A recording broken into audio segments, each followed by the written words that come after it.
Assalamualaikum warahmatullahi wabarakatuh. Segala puji dan syukur kehadirat Allah Subhanahu wa taala karena hanya dengan nikmat dan karunia-Nya kita semua bisa berkumpul kembali siang ini untuk kembali mentadaburi surat-surat yang secara berurutan diturunkan kepada Rasulullah Shallallahu alaihi wasallam, dan kita sudah sampai di surat yang ke-14 ya kalau nggak salah, yaitu surat Al-Adiyat. Jadi 13 atau 14 ya Pak? 13, Al-Asr 12 ya. Oh, oke, 13. Jadi yang terakhir kita surat Al-Asr ya. Betul. Sebelum surat Al-Asr surat Al-Insyirah, sebelum surat Al-Insyirah itu surat Ad-Duha. Jadi secara berurutan kita sudah sampai di surat yang ke-13. Di sini kita surat Al-Adiyat.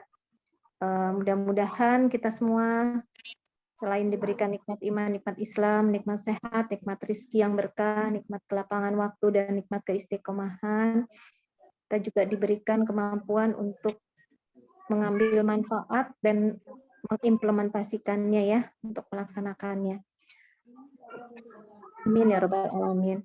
Oke Pak Ustadz, untuk mempersingkat waktu karena sudah jam 1 lebih, kita bisa langsung memulai kajian tadaburnya. Silakan Pak Ustadz, tafadhol. Ya, barakallahu fiik buat Mbak Ari, seluruh pengurus Majelis Taklim Rabbani, semoga senantiasa dalam penjagaan, perlindungan, taufik Allah Subhanahu wa taala. Jadi ya benar, saya yang salah. Al-Adiyat adalah yang ke-14. Jadi kita alhamdulillah sudah sampai di surah yang ke-14 sesuai dengan urutan turunnya kepada baginda Nabi Shallallahu alaihi wasallam. Mari luruskan niat dan kita mulai insyaallah tadabbur Quran kita. Jamaah rahmat Allah, mudah-mudahan ada banyak ibrah, pelajaran, tadzkirah, peringatan, hidayat yang bisa kita petik dari keagungan ayat-ayat Allah dalam surah Al-Adiyat, yang merupakan surah yang ke-14 sesuai dengan urutan turunnya kepada baginda Nabi Shallallahu alaihi wasallam. Mari luruskan niat dan kita mulai insyaallah taala Quran kita. Bismillahirrahmanirrahim. Assalamualaikum warahmatullahi wabarakatuh. Alhamdulillah. Alhamdulillahilladzi la ilaha illa huwal ahadus samad. Lam yalid wa lam yulad wa lam yakul lahu kufuwan ahad. Asyhadu an la ilaha illallah wahdahu la syarika la wa asyhadu anna Muhammadan abdullahi wa rasuluhul mab'uts rahmatan lil alamin. Allahumma salli wa sallim ala Muhammad wa ala alihi wa sahabatihi wa man tabi'ahum bi ihsanin ila yaumiddin. Amma ba'd. Allahumma irfa'na bil Qur'an, Allahumma anfa'na bil Qur'an, Allahumma 'allimna al-Qur'an.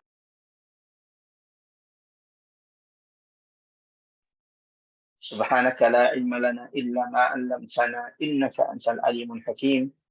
Qul inna salati wa nusuki wa mahyaya wa mamati lillahi rabbil alamin.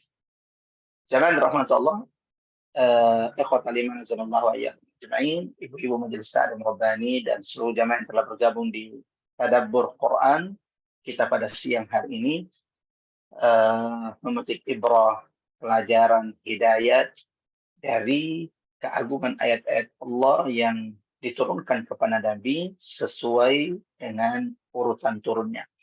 Mulai dari surah pertama, Al-Alaq, surah kedua Al-Muddathir, surah ketiga Al-Muzammil, surah keempat Al-Qalam, surah kelima Al-Fatihah, surah keenam Al-Masad, At-Takwir, sampai alhamdulillah hari ini kita sudah sampai di surah yang ke-14 dari urutan surah yang diturunkan kepada baginda Nabi Sallallahu Alaihi Wasallam. Kita akan mentadaburi insyaallah surah Al-Adiyat, salah satu surah di dalam Al-Quran dari 15 surah yang juga diawali dengan qasam, diawali dengan sumpah.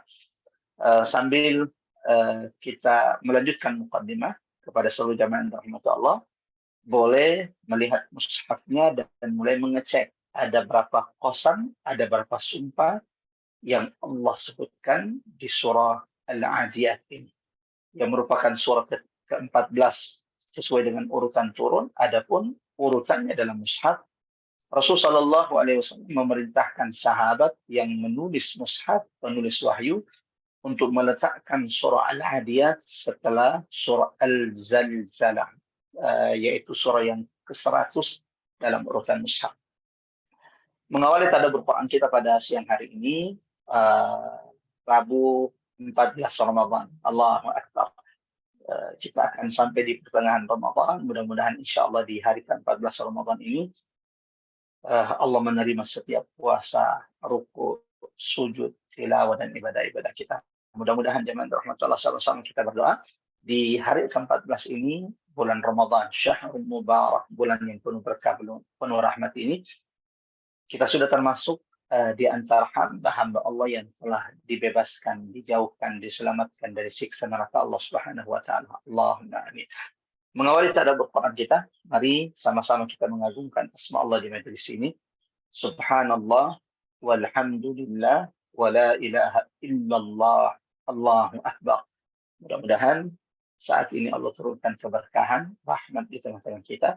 Mudah-mudahan saat ini jemaah rahmat Allah, ada malaikat Allah yang senantiasa berdoa, beristighfar bagi setiap di antara kita. Mudah-mudahan jemaah rahmat Allah saat ini majelis pertemuan perkumpulan kita ini sedang dibangga-banggakan Allah di hadapan majelis, di hadapan perkumpulan malaikat-malaikat Allah Subhanahu wa taala. Allahumma amin. Silakan dibuka surah Al-Adiyat, surah yang ke-100 dalam urutan mushaf. Adapun urutan turunnya, maka surah ini adalah surah yang ke-14 sebagaimana tadi yang sudah kita sampaikan. Kita akan sama-sama insya Allah membaca surah Al-Adiyat, dan setelah itu kita akan mendengarkan insya Allah salah satu dari pengurus atau jamaah untuk membacakan terjemahan dari surah Al-Adiyat yang merupakan surah Makkiyah. Surah Makkiyah adalah surah yang diturunkan Allah kepada baginda Nabi sebelum sebelum hijrahnya Rasulullah Sallallahu Alaihi Wasallam dari kota Makkah menuju kota Madinah Al-Munawwar. Ya, ada khilaf di kalangan ulama terkait surah Al-Adiyat ini. Ada yang mengatakan bahwa surah Al-Adiyat ini merupakan surah Madaniyah karena terkait dengan sabab nuzulnya. Ada yang mengatakan tidak, surah Al-Adiyat ini adalah surah Makkiyah, bahkan termasuk surah yang pertama kali turun kepada Nabi. Ini adalah surah yang ke-14 dan maudhu, tema pembahasan surah ini bagi orang yang mentadabburinya, memperhatikan surah ini jelas menunjukkan bahwa surah Al-Adiyat ini adalah surah Makkiyah. Dari mana kita tahu? Karena surah Makkiyah ini di antara makna, di antara kandungan yang ditegaskan di dalamnya adalah al-imanu bil ba'tsi wal yaumil qiyamah. Surah ini tegas berbicara tentang hari kiamat, Allahu Akbar, hari kebangkitan, dan itu merupakan salah satu karakteristik ciri dari surah-surah Makkiyah. Ya, silakan dilihat saja. Alhamdulillah. Ya, silakan dilihat mushafnya. Yang ingin ikut tilawah boleh, tafadhol, tanpa harus mengaktifkan mikrofon dari seluruh peserta tadabbur. A'udzu billahi minasy syaithanir rajim. Bismillahirrahmanirrahim. Wal 'adiyati dhabha. فالموريات قدحا فالمغيرات صبحا فأثرن به نقعا فوسطن به جمعا إن الإنسان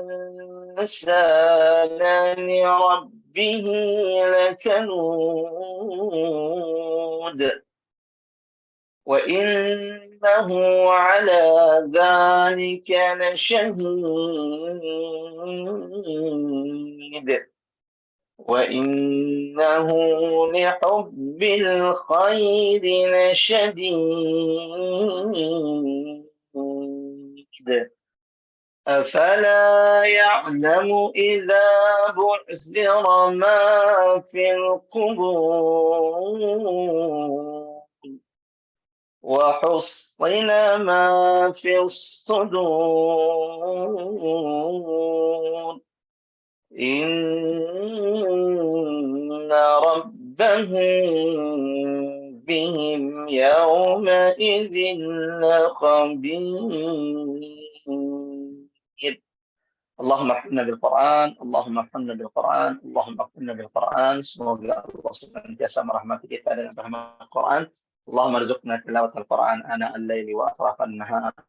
Jangan rahmat Allah, sama-sama kita berdoa mudah-mudahan Allah senantiasa memampukan merezekikan kita untuk senantiasa memperbanyak tilawat al-Quran di siang dan di malam hari. Terkhusus di bulan Ramadan ini yang merupakan syahrul Quran, bulan diturunkan di dalamnya Al-Quran kepada baginda Nabi Sallallahu Alaihi Wasallam. Kami berikan kesempatan kepada salah satu peserta atau jamaah yang dirahmati Allah untuk kemudian membaca terjemahan. Silakan Mbak Arif. Oke, silakan Ibu-Ibu, ada yang bersedia membacakan terjemahan mungkin? Saya ya Mbak Ria. Oh, monggo, silakan.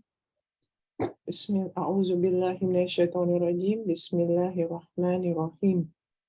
Demi kuda perang yang berlari kencang terengah-engah, dan kuda yang memercikkan bunga api dengan pukulan kuku kakinya, dan kuda yang menyerang dengan tiba-tiba pada waktu pagi, sehingga menerbangkan debu, lalu menyerbu ke tengah-tengah kumpulan musuh.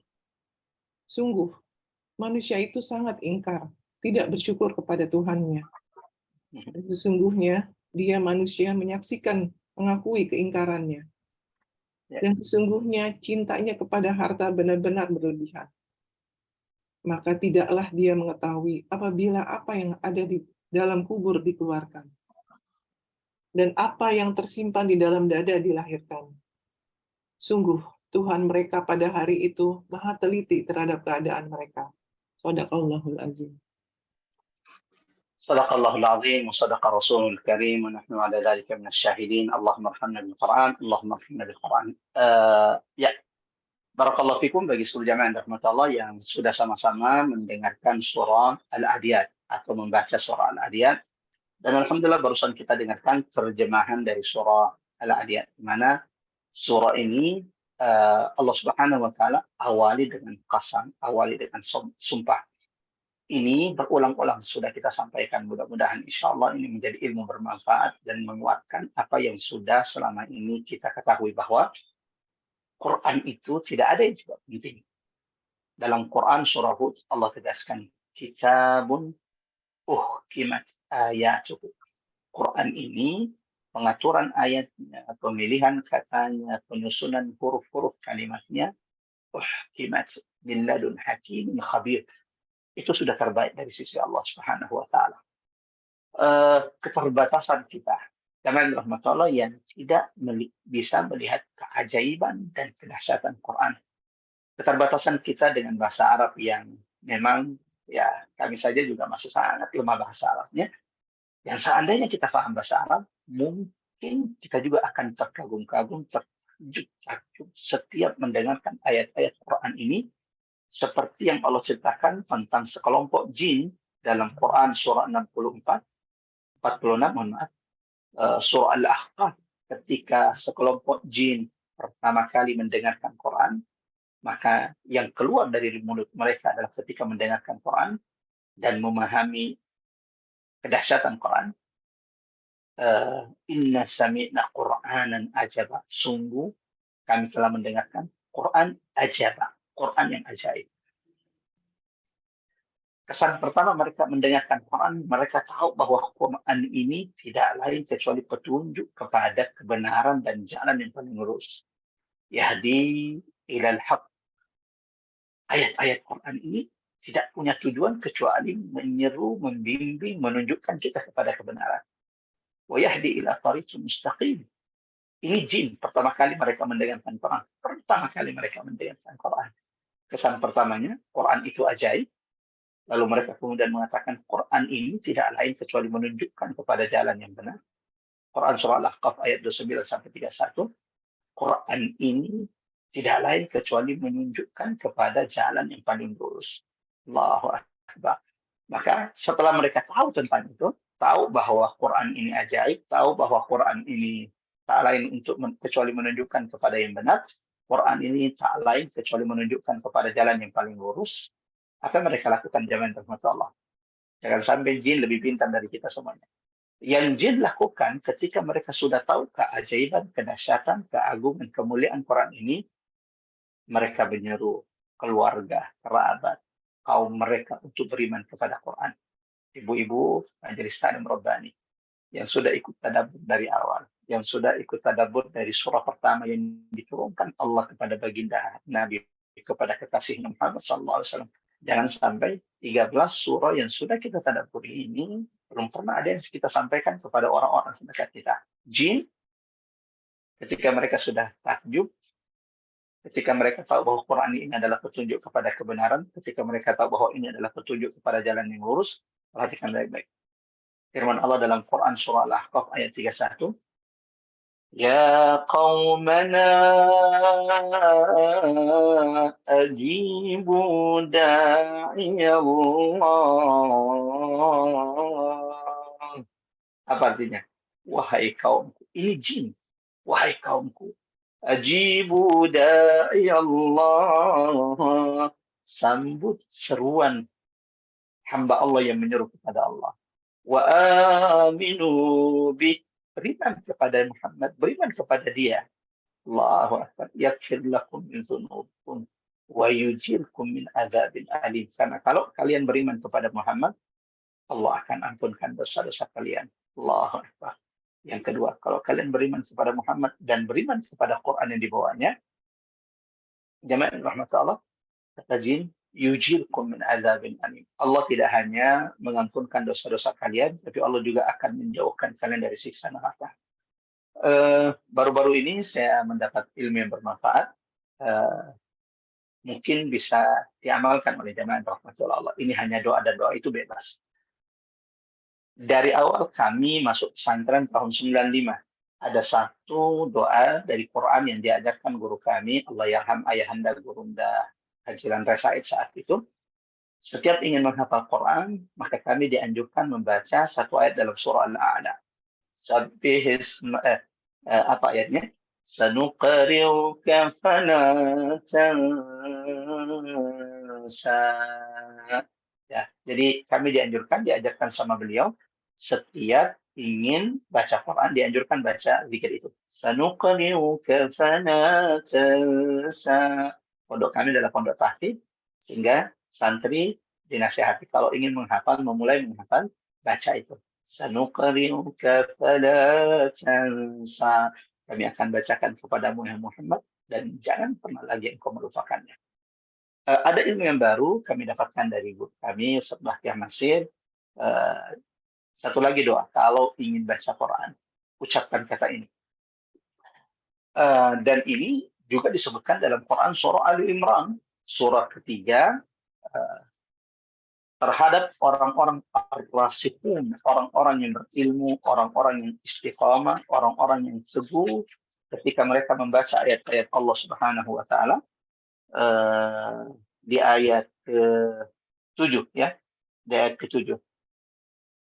Di ayat ke-7, di akhir ayat ke-7. Apa ucapan ar-rasikun? Amanna bi kullun min 'indi rabbina. Itu supaya kita bisa lebih fokus ketika bersama Quran. Dari awal itu kita menghujamkan satu, sanuqri'uka fala tansa. Kami akan bacakan kepadamu ayat-ayat Allah, maka jangan pernah lupa. Dua, qul amanna bi, kami beriman dengan Quran. Kullun min 'indi rabbina. Semua ayat-ayat yang ada dalam kitab ini itu datangnya dari Allah Subhanahu wa taala. Kembali jamaah rahmatullah, ikhwatal iman azanullah yakum. Surah Al-Adiyah, surah yang diawali dengan qasam, diawali dengan sumpah. Ada 15 surah dalam Quran diawali dengan sumpah. Dan ingat, kalau ada surah diawali dengan sumpah, itu menunjukkan apa? Ada perintah penting, ada jawab sumpah, ada jawab qasam, ada jawab sumpah yang merupakan berita penting. Quran itu semuanya penting. Tidak ada yang tidak penting dengan Quran. Berbeda dengan ucapan, perkataan kita sebagai manusia makhluk, ya kadang memang kita ini mengucapkan hal yang tidak penting, ini tidak punya ibrah pencerahan bagi orang yang mendengarkan. Tapi tidak dengan Quran. Quran itu dari huruf pertama dalam surah Al-Fatihah sampai terakhir dalam surah An-Nas, tidak ada yang abad, tidak ada yang sia-sia dari Quran. Semuanya penting. Tapi kalau sampai Allah bersumpah, dalam sebuah surah, di awal ayat itu menunjukkan ada perkara yang amat sangat penting yang Allah ingin tegaskan kepada kita. Sebelum lanjut, seperti biasa, kalau saya menemukan ada surah atau kita tadabburi surah ada qasam di situ, biasanya pasti saya akan menanyakan kepada jamaah, ada berapa sumpah di surah Al-Adiyat ini. Saya berikan waktu 30 detik atau ya 1 menit. Kalau tidak ada yang menjawab, mudah-mudahan ada yang menjawab, dan saya doakan yang menjawab. Mudah-mudahan insya Allah ini menjadi ilmu jariah.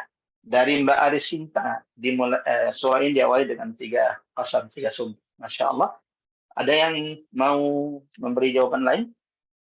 Selain jawaban dari Mbak Ari, bahwa Al-Adiyat yang berarti kuda-kuda perang.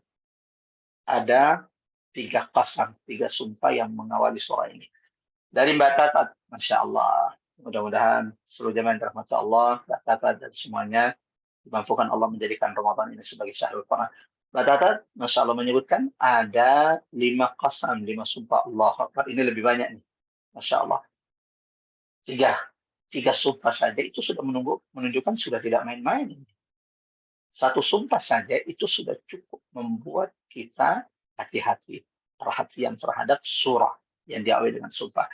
Ada dari Mbak Ike bahwa ada 4 qasam, 4 sumpah. Masya Allah. Kita cukupkan dari 3 jamaah yang menjawab. Kita cek ada berapa qasam di sini. Mbak Ari menulis ada 3 qasam, 3 sumpah. Mbak Tatat menyebutkan ada 5 qasam di sini, malah 5 sumpah. Masya Allah. Mbak Ike ada 4 sumpah. Al-Adiyat artinya apa, Ustaz? Al-Adiyat artinya kuda-kuda perang. Masih ingat bahwa Allah Rabbus samawati wal ardh tidak sembarangan bersumpah. Masih ingat ya? Ini kita ulang-ulang di tadabbur Quran kita. Allah itu nggak mungkin sembarangan bersumpah. Makanya nggak ada di Quran itu demi lampu, demi demi rumah, nggak ada. Allah hanya akan bersumpah dengan makhluknya yang agung. Ketika Allah bersumpah dengan langit, berarti Allah perintahkan kita memperhatikan, memandang kepada ciptaan Allah langit. Ketika Allah bersumpah dengan kota Makkah, berarti kita diperintahkan untuk memperhatikan kota Makkah. Ketika Allah bersumpah dengan Nabi Muhammad SAW, menunjukkan keagungan kemuliaan Nabi Muhammad SAW. Nah, di surah ini Allah bersumpah dengan kuda perang. Nah, ada berapa sumpah? Kita cek. وَالْعَادِيَاتِ ضَبْحًا. Demi kuda-kuda perang yang disuruh oleh majikannya berlari kencang sampai terengah-engah, mengeluarkan suara dari mulutnya terengah-engah. 1. Demi kuda perang yang diperintahkan oleh majikannya untuk berlari kencang, dan mereka berlari kencang, tidak menolak sampai mereka terengah-engah. Al-Muriyati qadha, demi kuda perang yang mendatangi tempat yang sulit, bebatuan, sampai cakap kaki-kaki mereka, sepatu-sepatu mereka itu mengeluarkan percikan-percikan api. 2. Al-Mughirati subha, demi kuda-kuda perang yang menyerang musuh di waktu subuh. Jadi oleh majikannya dibangunkan di waktu subuh untuk menyerang musuh. Ini kuda disuruh berlari menuju musuh di subuh-subuh. Mereka taat tidak? Kata Allah, Al-Mughirati subha. Kuda perang itu berlari kencang menyerang musuh di waktu subuh. 3. Fa'asarna bihi naq'a, demi kuda-kuda perang yang ketika mereka berlari kencang menerbangkan debu-debu sampai jalanan tidak terlihat. Coba perhatikan kalau rombongan kuda perang itu berlari kencang, itu kan debu naik.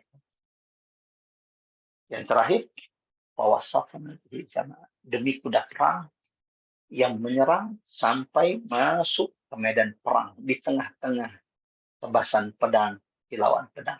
Dan kuda-kuda ini tidak menolak. Berarti ada berapa sumpah? Ada 5. Ada 5 qasam. Ada 5 sumpah di sini. Allahu Akbar. Ibu-ibu majelis taklim Rabbani, zaman rahmat Allah. Ada apa gerangan? Sampai Allah Subhanahu wa taala bersumpah 5 kali, bersumpah dengan kuda-kuda perang di surah Al-Adiyat ini. Apa yang Allah Tuhan kita ingin tegaskan kepada kita? Dan jangan sampai kita melewati membaca surah ini tapi tidak tahu apa yang Allah ingin tegaskan, padahal Rabb Tuhan kita semuanya sudah bersumpah 5 kali. Allahu Akbar.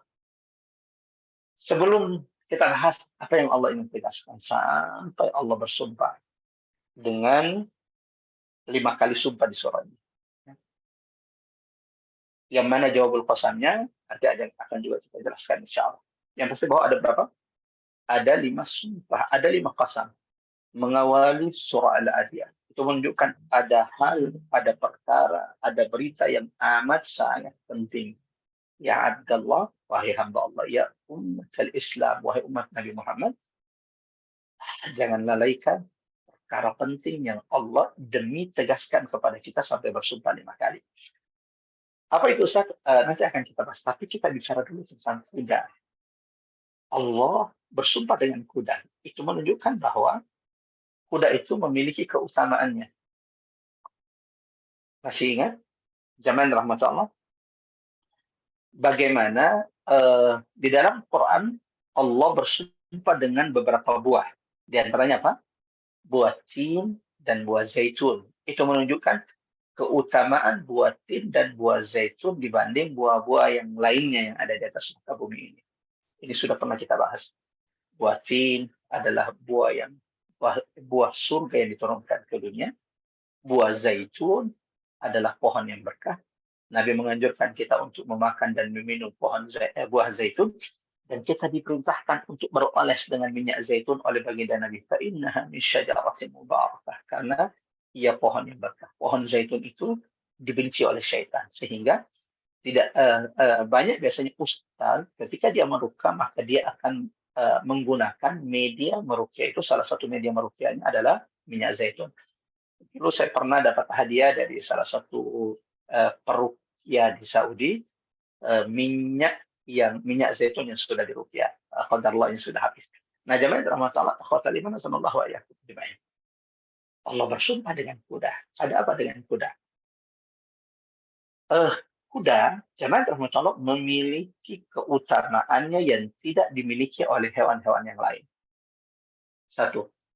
Dalam hadis diriwayatkan oleh Imam Ahmad dari sahabat Nabi Abu Hurairah radhiyallahu anhu, Nabi sallallahu alaihi wasallam bersabda, "Al-khailu ma'qudun fi nawasihal khairu ila yaumil qiyamah." Apa artinya? Kata Nabi, pada ubun-ubun kuda itu, dan ini hadisnya sahih. Hadisnya sahih. Pada ubun-ubun kuda itu tertulis kebaikan, tercatat kebaikan sampai hari kiamat. Allahu Akbar. Allahu Akbar. Nasya, ubun-ubun itu adalah pusat di mana syaitan, iblis itu mengendalikan manusia. Nasiyatin kadhibatin khatiyah. Perhatikan baik-baik. Ustaz, apa ciri-ciri orang yang dikendalikan ubun-ubunnya oleh syaitan? Ciri-cirinya adalah susah rukuk sujud di hadapan Allah. Ya. Kenapa? Ubun-ubunnya itu dikendalikan oleh syaitan, iblis. Jangan termasuk lagi-lagi. Quran itu kita tadabburi bukan hanya untuk menjadi catatan bagi kita, tidak hanya menjadi penggugah bagi saya, bagi kita yang ada di majelis ini. Quran itu kita tadabburi puncaknya. Jangan terlalu bukan hanya juga sekadar kita amalkan setelah kita pelajari, tapi kita sampaikan kepada orang-orang terdekat kita. Perhatikan baik-baik. Kalau ada kerabat, saudara kita sampai hari ini, pasangan, anak, cucu, sampai hari ini belum menjaga sholatnya, jangan dianggap biasa. Jangan dianggap biasa. Tidak ada orang yang susah untuk sujud dan ruku, padahal dia sudah dewasa, apalagi sudah menikah anaknya, sudah punya cucu. Kecuali itu menunjukkan bahwa nasiyah, ubun-ubunnya itu di bawah kendali syaitan. Sehingga dia tidak akan pernah atau sulit untuk rukuk dan sujud kepada Allah. Sebaliknya, kalau ingin tahu apakah ubun-ubun kita ini sudah tidak on control, di bawah kendali syaitan atau iblis, lihat seberapa banyak engkau kemudian sujud kepada Allah Subhanahu wa Ta'ala. Tidak ada hal yang paling dibenci oleh syaitan iblis dari kita melebihi kebencian syaitan iblis ketika melihat rahmat Allah sujud di hadapan Allah Subhanahu wa Ta'ala. Ustaz, terus bagaimana solusi akan anak yang dikendalikan ubun-ubunnya oleh syaitan? Suruh dia untuk sering-sering sujud. Semakin dia sering sujud, maka semakin kendali itu melemah dan syaitan itu akan menjauh darinya. Mudah-mudahan jangan rahmat Allah jaga setiap kita, Allah jaga keturunan-keturunan kita. Satu. Jadi, Masya Allah, kuda itu, apa kata Nabi? Al-khaydu ma'akudun fi nawasihal khair. Kuda itu, di ubun-ubunnya, tercatat kebaikan sampai hari kiamat. Satu. Yang kedua, jangan rahmat Allah, kuda di antara hewan yang dibutuhkan manusia, khususnya mereka yang berjuang di jalan Allah Subhanahu wa Ta'ala. Makanya dalam peperangan, jihad, perjuangan di jalan Allah, fisabilillah, kendaraan yang paling mahal itu adalah kuda. Kalau ada orang ikut berjihad dulu bersama Nabi, baik itu di perang Badar, di perang Uhud, di perang Khandaq, perang Tabuk, kalau ada orang ikut berperang, satu jalan kaki, satu pakai kuda, yang jalan kaki itu, ya, dia memiliki jatah satu dari harta rampasan perang. Tapi kalau dia menggunakan kuda, maka dia mendapatkan jatah 3. Nah, coba lihat perbandingannya. Prajurit, pasukan, mujahid, kalau dia datang tidak menggunakan kuda, ya, jalan kaki, jatahnya 1. Tapi kalau dia datang menggunakan kuda, jatahnya berapa? Jadi 3. Jadi jatah kuda lebih banyak dari manusia. Kuda itu 2 jatahnya. Nah, kuda secara tabiat penciptaan memang dibutuhkan manusia dalam tabiat penciptaannya dengan larinya yang kencang. Dibutuhkan manusia jamaah Allah dalam perang di jalan Allah, dalam jihad di jalan Allah Subhanahu wa Ta'ala. Sebagaimana afala yanzuruna ila al-ibli kaifa khuliqat. Tidakkah mereka melihat, memperhatikan bagaimana unta itu diciptakan oleh Allah Subhanahu wa Ta'ala. Kalau kuda itu tabiatnya dibutuhkan manusia di medan jihad di jalan Allah. Sebaliknya, unta itu, walau dia juga kadang digunakan dalam medan jihad, tapi unta itu lebih banyak digunakan dalam perjalanan jauh, dagang, safar. Kenapa? Tabiat unta ketika diciptakan oleh Allah memang cocoknya untuk perjalanan panjang, perjalanan jauh, sehingga unta itu disebut julukannya Safinatus Sahra, perahu daratan. Jadi unta itu disebut dengan Safinatus Sahra, perahu darat. Karena memang Masya Allah orang-orang Arab ketika ingin melakukan perjalanan panjang, maka kendaraan pilihan mereka adalah unta. Kenapa Ustaz? Di antara hikmahnya, unta itu bisa meminum dan itu sudah dipersiapkan untuk waktu tertentu. Jadi unta itu bisa minum dan itu dicadangkan dalam tubuh mereka. Allahu Akbar. Jangan rahmat Allah. Malaikat Allah ketika turun, diperintahkan Allah turun dari langit, menolong Nabi Muhammad. Bagaimana tidak? Dalam Quran surah Al-Anfal, Allah menceritakan bagaimana Nabi tidak pernah mengemis, Nabi tidak pernah meminta, Nabi tidak pernah memaksa, memohon pertolongan kepada Allah, seperti Nabi memaksa memohon pertolongan di perang Badar. Ini karena bercerita tentang Badar, tiba-tiba saya teringat, baru saja tadi malam jamaah rahmat Allah, saudara-saudara kita yang ada di Aqsa diserang oleh tentara penjajah Zionis laknatullah alaihim, ketika mereka sedang i'tikaf, tiba-tiba tentara itu masuk memukuli saudara-saudara kita, orang tua, perempuan, sampai tengah malam menara Al-Aqsa itu kemudian terdengar seruan hubbu ilal Aqsa, wahai kaum muslimin yang mendengarkan suara ini, datang segera ke Al-Aqsa. Masya Allah, malam itu pula saudara-saudara kita yang di sekitar Al-Quds berbondong-bondong datang ke Al-Aqsa sambil meneriakkan birru bidam nafdika ya Aqsa, dengan darah, dengan ruh kami akan menjagamu wahai Al-Aqsa. Kita jauh di Indonesia, kita tidak bisa bersama mereka berjaga-jaga di sana. Ya, kejadiannya tadi malam dan subuhnya Gaza langsung bereaksi. Gaza langsung mengirimkan roketnya menjadi peringatan kepada Israel bahwa kaum muslimin tidak akan diam ketika saudaranya disakiti. Mudah-mudahan insya Allah kita di Indonesia, kita juga sudah mengirimkan doa terbaik kita yang semoga saat ini menggetarkan arsy Allah, agar Allah menyegerakan pertolongannya kepada umat Nabi Muhammad SAW, khususnya kepada saudara-saudara kita yang ada di Al-Aqsa. Kepada seluruh jamaah yang saat ini ikuti kajian, ini nasihat, wasiat, pesan dari kami. Hari ini ketika menjelang buka puasa, mohon titipkan satu doa. Titipkan satu doa, tak usah banyak. Titipkan satu doa untuk saudara-saudara kita di Al-Aqsa. Mereka yang tidak pernah mengeluh, tidak pernah mengumpat kita. Padahal yang mereka jaga itu bukan masjid mereka. Yang mereka jaga itu adalah masjid 2 miliar umat Islam di dunia ini. Tapi mereka tidak pernah mengeluh, mengumpat. Umat Islam di 2 miliar, kemana kalian? Kalian tidak perhatian. Mereka tidak pernah mengumpat kita. Mereka tidak pernah mencela kita. Mereka tidak pernah, gara-gara saya jaga Masjid Aqsa, akhirnya mimpi-mimpi kami terkubur dengan kematian. Allahu Akbar. Yang ada, ini yang kami dengar langsung dari lisan-lisan mereka. Ketika bertemu dengan mereka di Masjid Al-Aqsa, lalu kemudian bercerita, meminta maaf karena keterbatasan kita untuk membantu mereka. Apa jawaban mereka? Kami bersyukur bangga ketika Allah memilih kami, diamanahkan untuk menjaga kiblat utama kaum muslimin. Nah, jamaah rahmatullah, yang ingin saya katakan bahwa di perang Badar yang merupakan perang penentu, Nabi itu tidak pernah memaksa, Nabi itu tidak pernah berdoa, Nabi itu tidak pernah mengemis, seperti memaksanya, memintanya Nabi di perang Badar. Sampai saking tingginya tangan Nabi diangkat, pakaian rida yang semacam ihram bagian atas, rida pakaian atas Nabi itu sampai jatuh. Nabi sampai berkata dalam doa, Allahumma a'tini ma wa'adtani, ya Allah, berikan apa yang kau janjikan kepadaku. Jadi Nabi itu sampai menuntut begitu. Rabbi Allahumma atini ma wa'adtani. Berikan apa yang kau janjikan kepadaku. Anjizli ma wa'adtani. Penuhi apa yang sudah engkau akan berikan kepadaku.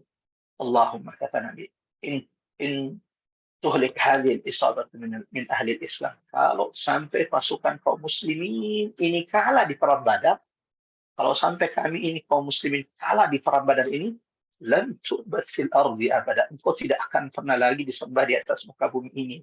Abu Bakar melihat Nabi segitunya berdoa, itu sampai memeluk Nabi lalu berkata, hasbuk, cukup wahai Nabi. Allah tidak akan pernah menyanyiakanmu. Allah pasti akan menolong. Segera setelah itu, sebagaimana Allah sebutkan dalam surah Al-Anfal, fastajabna, maka kami langsung mengijabah, mendengarkan doa Nabi. Allah utus malaikat menolong Nabi. Yang ini saya katakan ini berkaitan dengan kuda. Malaikat Allah yang turun. ثلاثة آلاف من الملائكة منزلين. Ada ribuan malaikat yang diturunkan Allah menolong Nabi Muhammad. Nah, yang ingin saya katakan bahwa ketika malaikat itu turun menolong Nabi Muhammad, kaum muslimin yang saat itu sudah terdesak 300 melawan 1000 pasukan kafir Quraisy, 300 pasukan kaum muslimin. Turun pertolongan Allah, datang malaikat Allah perang bersama kaum muslimin. Yang ingin saya katakan, tunggangan malaikat, kendaraan malaikat Allah, termasuk diantaranya Jibril ketika turun menolong kaum muslimin di perang Badar, itu menggunakan kuda. Maka pantas ketika Allah kemudian bersumpah di surah ini dengan kuda perang. Wal 'adiyati dhabha, fal mudiyati qadha. Karena ternyata kendaraan malaikat ketika berjihad, berperang dengan Allah, itu adalah kuda. Termasuk Jibril, Aminul Malaika, Ar-Ruh, pemimpin malaikat, penggawa malaikat Jibril, ketika datang jamaah rahmat Allah ke perang Badar, menolong kaum muslimin, Jibril itu juga menggunakan kuda yang bernama Haizum. Ya, jadi nama kudanya Jibril itu dari mana ditahu? Nabi mendengarkan Jibril meneriakkan kepada kudanya, Haizum, wahai Haizum, bergeraklah. Dan sahabat Nabi sampai orang-orang kafir Quraisy itu mendengarkan gemercik langkah derap kaki kuda-kuda para malaikat. Allahu Akbar, Allahu Akbar. Sahabat Nabi ketika menceritakan tentang perang Badar, tiba-tiba di depannya orang kafir yang bertumbangan satu persatu, sementara mereka belum sempat memukulnya, mereka mendengar pekikan-pekikan dan gemercik lari kuda itu di perang Badar. Dan bukan cuma sahabat-sahabat Nabi, sampai kepada orang-orang kafir Quraisy itu, sampai kemudian akhirnya mereka lari tunggang langgang karena mendapati tiba-tiba mereka roboh, tidak ada manusia, tidak ada sahabat, tidak ada pasukan kaum muslim yang menyerang mereka.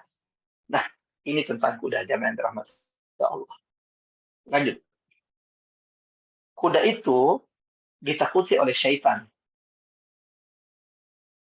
Syaitan itu tidak mau menjadikan kuda itu sebagai tempat bersembunyinya. Kuda itu tahu, kuda itu bisa melihat syaitan, bisa melihat jin.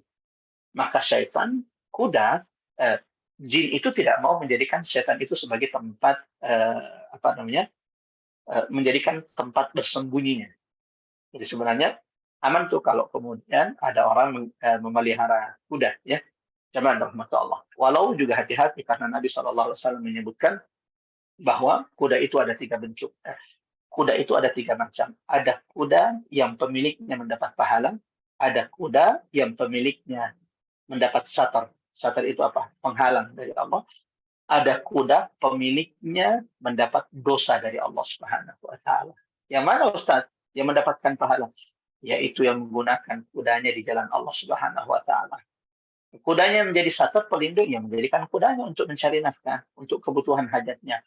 Yang mana yang kudanya menjadi dosa baginya, yang menjadikan kudanya hanya untuk bermegah-megahan, menyombongkan diri di hadapan manusia dengan koleksi-koleksi kuda yang harganya miliaran rupiah, sementara ada banyak orang-orang di sekelilingnya yang bahkan tidak menemukan makan mengenyangkan perut-perut mereka. Sebelum kita masuk, jadi kuda itu jangan dirahmati Allah. Setan itu tidak mau menjadikan kuda itu tempat bersembunyinya. Sebaliknya, onta itu tempat bersembunyinya setan. Jadi kalau kuda itu setan tidak menjauh, tidak mau menjadikan tempat bersembunyi. Sebaliknya onta itu tempat bersembunyinya jin dan setan. Maka Nabi SAW melarang kita sholat di dekat kandang onta, yang merupakan satu tempat kotor. Yang kedua adalah ternyata onta itu adalah tempat bersembunyinya setan ketika mereka ingin bersembunyi. Kita, jemaah rahmatullah, ingat waktu kita yang sangat terbatas, kita lihat kenapa Allah bersumpah dengan 5 kali sumpah di sini. Wal 'adiyati dhabha. Perhatikan baik-baik. 5 ayat tentang kuda. Diingat, mohon diperhatikan baik-baik. Karena ada yang unik, ya. 5 ayat pertama ini kan Allah cerita tentang kuda. 5 ayat pertama itu Allah cerita tentang kuda. Ayat ke-6 tiba-tiba pembahasan yang tadinya berbicara tentang kuda perang, di ayat ke-6 berubah pembahasan surah ini menjadi pembahasan tentang manusia. Kalau orang itu tidak tadabbur, kalau orang itu tidak perhatikan baik-baik surah ini, mungkin mengira nggak nyambung ini. 5 ayat pertama ini bicara tentang kuda, kok tiba-tiba di ayat ke-6 ini cerita tentang manusia. Innal insana li rabbih lakanud. Ada apa? Apa hubungannya 5 ayat bercerita tentang kuda perang dengan ayat ke-6 dan selanjutnya yang bercerita tentang manusia di hadapan Allah Subhanahu wa taala? Mudah-mudahan insyaallah, mohon diingatkan nanti kalau saya lupa untuk menyampaikannya, ini salah satu poin penting yang akan kita sampaikan. Tapi saya ingin mengajak kepada jamaah pertama-tama Perhatikan baik-baik 5 ayat di mana Allah bersumpah tentang kuda. Karena ini akan membantu kita memahami penegasan Allah di surah ini. Karena kan tidak mungkin Allah bersumpah, ini kaidahnya. Allah tidak akan bersumpah kecuali ada berita yang amat sangat penting yang Allah ingin tegaskan kepada kita. Nah, pertama Allah bersumpah dengan apa? Wal-'adiyati dhabaha.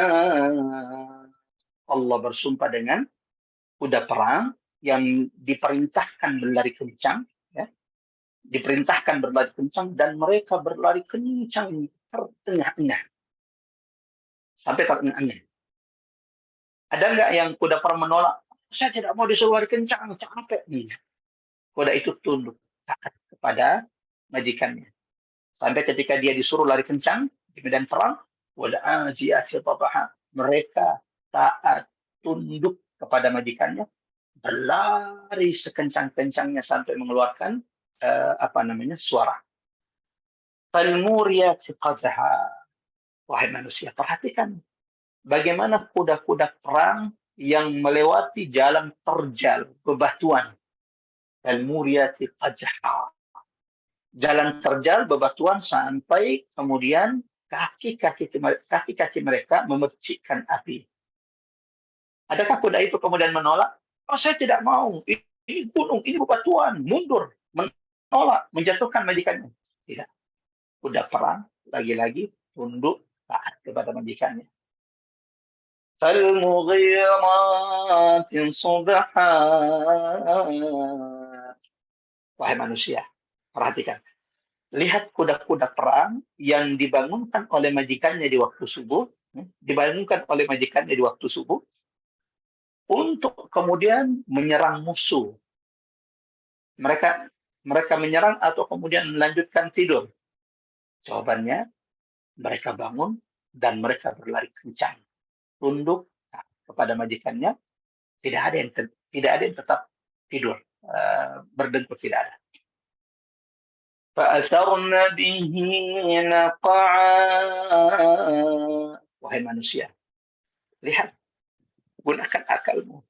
Perhatikan bagaimana kuda-kuda perang yang begitu taat kepada majikannya ketika mereka harus berlari kencang sampai melewati jalan yang debu itu berterbangan dan mereka tidak mengeluh kepada majikannya. Ini sulit, saya tidak mau, ini banyak debu, ini mengotori badan saya. Kuda perang itu tunduk taat kepada majikannya. Fawasawtana bihi jam'a.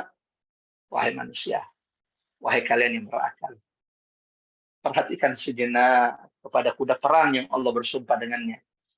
Puncaknya ketika kuda-kuda perang itu oleh majikannya disuruh masuk berlari ke medan perang di tengah kilauan tombak, sabetan pedang. Artinya, kuda ini bisa kena tombak, kuda ini bisa kena pedang, kuda ini bisa kena anak panah, kuda ini bisa tewas. Tapi apakah kuda ini menolak untuk masuk ke medan perang? Menjatuhkan majikannya? Tidak. Fawasatna bihi jam'a. Kau akan mendapati kuda-kuda perang itu kemudian masuk ke medan perang. 5 ayat pertama, Allah bercerita tentang kuda perang yang begitu tunduk, begitu taat kepada majikannya. Disuruh berlari kencang, disuruh melewati jalan yang terjal, disuruh menyerang di waktu subuh, disuruh berlari kencang di tempat yang berdebu, disuruh bahkan masuk ke medan perang yang dia kuda ini bisa terbunuh, mereka tetap taat kepada majikannya. Apa yang Allah inginkan? Bandingkan dengan manusia. Tanya ayat ke-6 berikutnya, Allah bercerita tentang manusia. Apa korelasinya, Ustaz? Korelasinya amat sangat kuat. Kita bahas dulu. Kan 5 sumpah sudah ya. Allah ada apa gerangan sampai Allah bersumpah 5 kali di surah Al-Adiyat ini? Apa berita pentingnya? Apa yang Allah ingin tegaskan?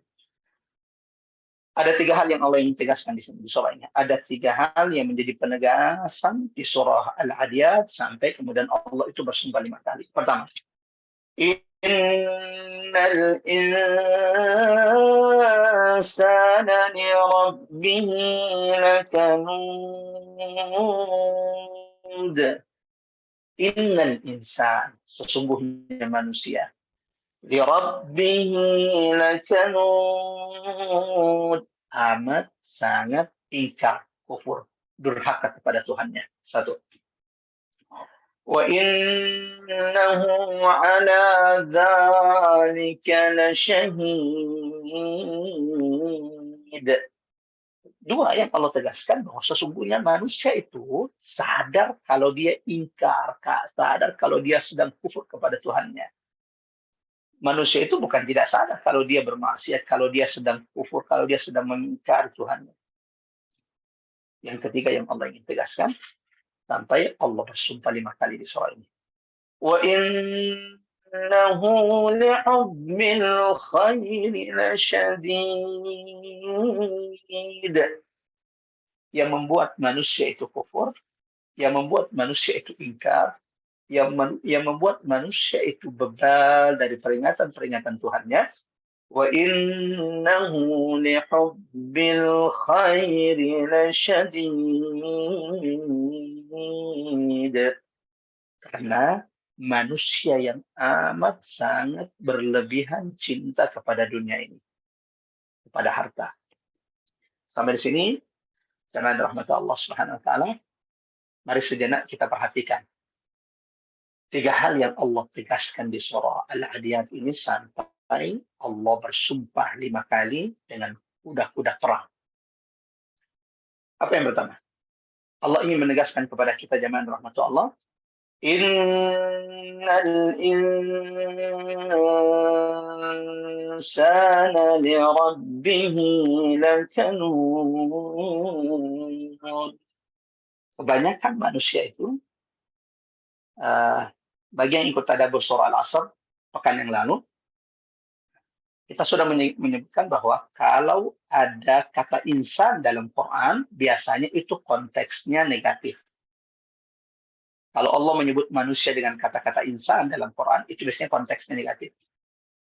Innal insana lafi khusr. Sesungguhnya manusia itu benar-benar merugi. Ya, apalagi?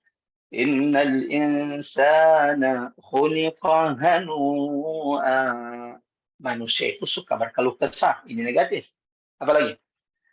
Laqad khalaqnal insana fi kabad. Sesungguhnya manusia itu diciptakan dalam keadaan berlelah-lelah. Negatif. Termasuk di ayat ini, innal insana li rabbihi lakanud. Kebanyakan manusia itu, rata-rata manusia itu kufur, amat sangat ingkar terhadap nikmat yang Allah berikan kepada mereka. Allahu Akbar. Manusia itu sangat kufur. Sebagaimana manusia itu amat sangat sering kufur nikmat, mengingkari nikmat Tuhannya. Sampai di surah Ar-Rahman 31 kali itu Allah ulangi. فَبِأَيِّ آلَاءِ رَبِّكُمَا تُكَذِّبَانِ. Nikmat Tuhanmu yang mana lagi, wahai manusia yang belum kamu durhaka, yang belum kau ingkari atau durhaka. Jangan rahmat Allah. Apa bukti bahwa manusia itu durhaka? Apa bukti bahwa manusia itu amat sangat sering ingkar, kufur terhadap nikmat-nikmat Allah Subhanahu wa taala? Buktinya ada di surah ini, di surah Al-Adiyat ini. Kalau ingin tahu jamaah rahmat Allah, ibu-ibu rahmat Allah, kalau ingin tahu betapa manusia itu, ini peringatan bagi saya, peringatan bagi setiap di antara kita termasuk dalam keumuman ayat ini. Jangan-jangan memang kita ini masih termasuk di ayat ini. Innal insana li rabbihi lakanud. Jangan rahmat Allah, saya ingin mengingatkan diri saya, sahabat itu tidak pernah merasa aman ketika ada ayat turun dan di situ ada peringatan. Jangan sampai ya, kita malah merasa aman. Kalau ada ayat-ayat yang berbicara tentang orang-orang munafik, sahabat itu tidak pernah merasa aman. Sebagaimana semestinya orang-orang beriman ketika menemukan ada ayat-ayat yang mencela tentang munafik, dia juga tidak boleh merasa aman. Oh, ini mah bukan tentang saya, ini kan untuk orang-orang munafik, saya tidak termasuk di antaranya. Siapa kita jamin rahmat Allah. Ketika turun ayat innal munafiqina yukhadi'una Allah, orang-orang munafik itu menipu Allah. Wa idza qamu ila sholati qamu kusala, kalau mereka bangkit bangun salat mereka itu bermalas-malasan.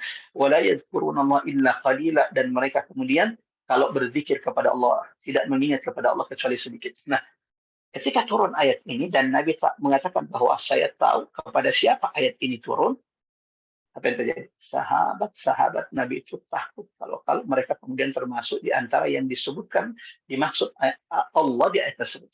Maka mereka mendatangi sahabat Nabi, pemegang rahasia Nabi, Hudzaifah ibn Yaman radhiyallahu anhu, hanya untuk sekedar merasa tenang bahwa apakah ayat ini turun untuk mereka? Padahal ini sebaik-baik sahabat Abu Bakar, Umar ibn Khattab yang mendatangi sahabat Hudzaifah ibn Yaman hanya untuk kehati-hatian, jangan sampai ayat tentang munafik ini itu turun untuk mereka.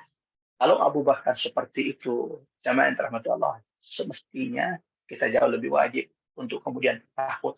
Ulama mengatakan barang siapa, tidak ada orang yang merasa aman dari kemunafikan, tidak ada orang merasa aman, dia itu bukan orang munafik, merasa aman dari kemunafikan, tidak takut dari kemunafikan, kecuali dia itu munafik 100%. Orang beriman takut kalau kemudian ia termasuk orang-orang munafik.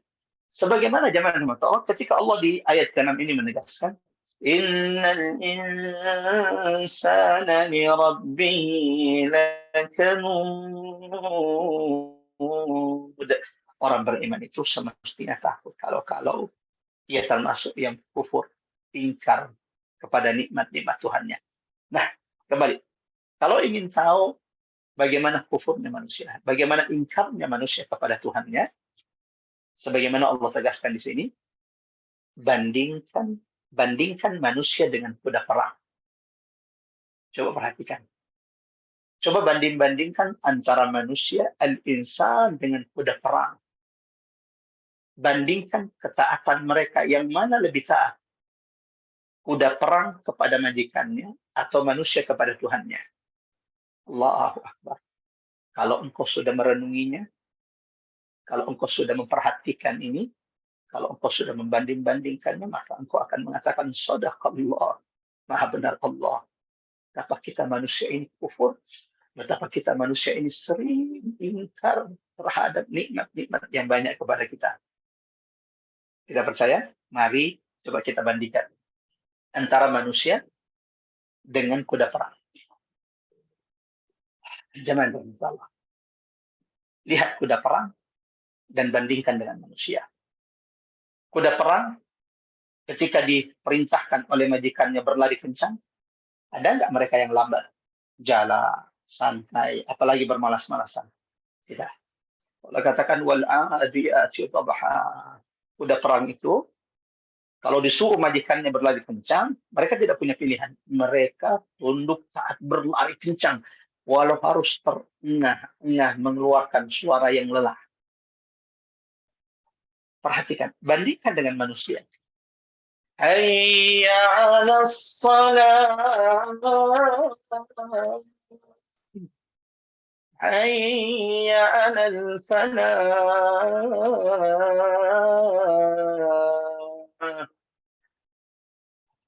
Bandingkan dengan manusia. Ketika Tuhan jangankan berperang, ya. Di awal Allah syariatkan perang, itu berat bagi orang-orang beriman. Sampai kemudian Allah ingatkan mereka, asa an takrahu syai'an, bisa jadi engkau membenci sesuatu padahal itu baik bagimu, wa asa an tuhibbu syai'an, dan bisa jadi wahai orang-orang beriman engkau mencintai sesuatu padahal itu buruk bagimu. Sampai setelah itu maka kemudian orang-orang beriman itu bersegera dalam jihad kecuali orang-orang munafik. Allah Subhanahu wa taala mengingatkan kita. Perhatikan, lebih taat mana, kuda perang atau manusia? Wal-'adiyati dhabha, yang disuruh berlari kencang oleh majikannya. Ada nggak mereka kemudian bermalas-malasan? Tidak, mereka berlari kencang. Bandingkan dengan manusia yang diperintahkan bersegera untuk salatnya, bersegera untuk zikir, bersegera untuk beriman, bersegera. Tubu ilallah. Bersegera untuk bertaubat akan dosa-dosanya. Yang mana lebih taat kira-kira? Apakah kuda perang lebih taat kepada majikannya atau manusia kepada Tuhannya? Kau akan mengatakan kuda perang lebih taat kepada majikannya. Belum cukup. Bandingkan lagi. Perhatikan baik-baik. Coba lihat kuda perang yang disuruh oleh majikannya, untuk melalui jalan yang terjal, pegunungan, bebatuan yang mereka harus mengeluarkan percikan-percikan api di sepatu-sepatu mereka. Apakah mereka menolak karena jalannya terjal? Apakah mereka menolak karena susah untuk mencapai tujuan? Tidak. Kuda perang tunduk taat kepada majikannya. Memang majikannya apa sih yang dikasihkan kepada kuda? Ya, kuda perang paling dikasih makanan.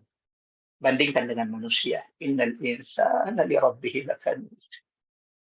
Lihat ketika manusia diperintahkan Allah melakukan ketaatan, lalu ketaatan itu sulit. Aduh, kok jam tadaburnya di jam begini? Kok jam ngajinya di jam begini? Ini kan waktu sulit bagi kita. Kok waktu ibadahnya sih? Waktu umrohnya kenapa waktu panas begini? Allahu Akbar. Bandingkan ketaatan kuda perang dan ketaatan manusia kepada Tuhannya. Innal insana li rabbih lakanud. Bandingkan lagi. Falmughayiratil subha. Wahai manusia, coba perhatikan, bandingkan. Bagaimana kuda-kuda perang yang dibangunkan di waktu subuh untuk berperang?